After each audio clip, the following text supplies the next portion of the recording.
Assalamualaikum warahmatullahi wabarakatuh. Konnichiwa. Kesempatan ini saya berada di depan situs terowongan yang dibuat oleh Jepang pada tahun 1942. Mau tahu sejarahnya?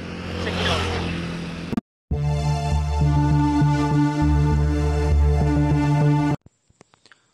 Jas merah, jangan lupakan sejarah.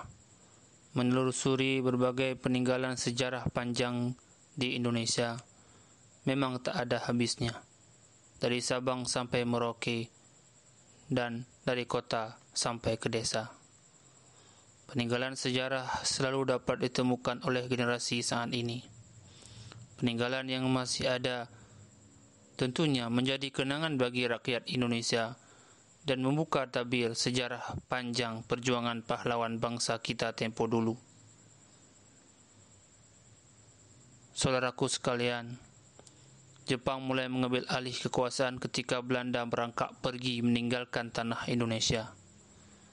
Jepang mulai berkuasa di Indonesia dari tahun 1942 sampai 1945.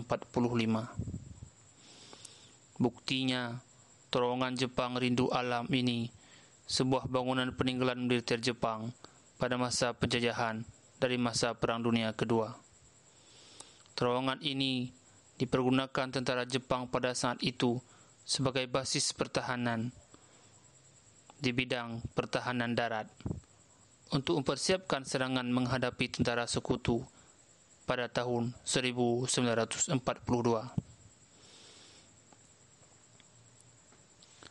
Adapun bentuk terowongan ini beragam.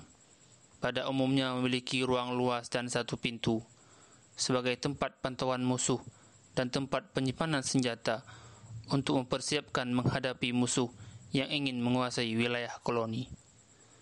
Terowongan ini diperkirakan panjang 20 meter, masuk ke dalam tanah dengan lebar 2 meter dan memiliki ketinggian 2 meter.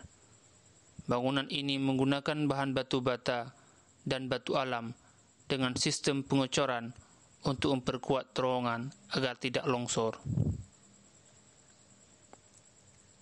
Terowongan tersebut memiliki pintu pengaman yang terbuat dari besi yang tebal dan kokoh sehingga aman dari ancaman longsor dan peluru dari pihak musuh.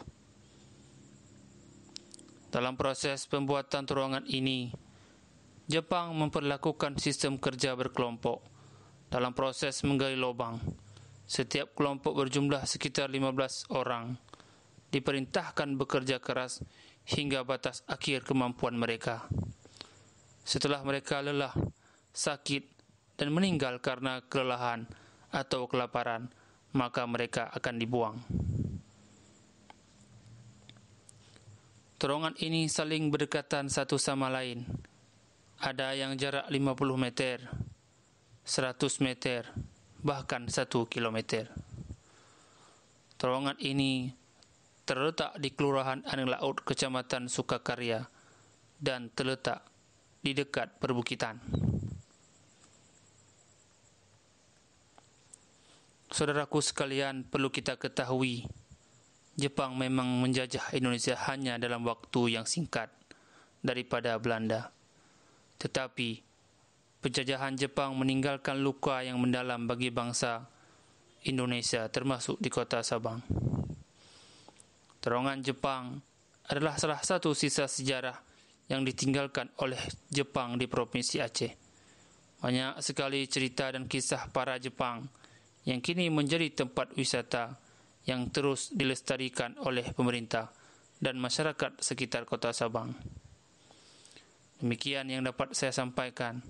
Semoga bermanfaat dan menjadi edukasi bagi kita bersama. Sayonara.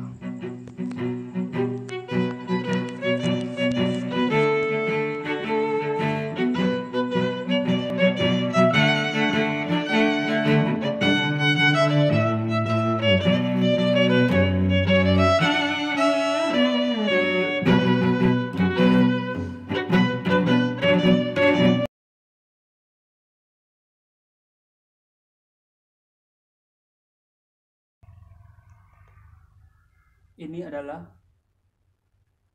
bentuk dalam gua ini, dan gua ini belum sempurna dibuat, masih setengah. Ini masih dalam proses pengerokan.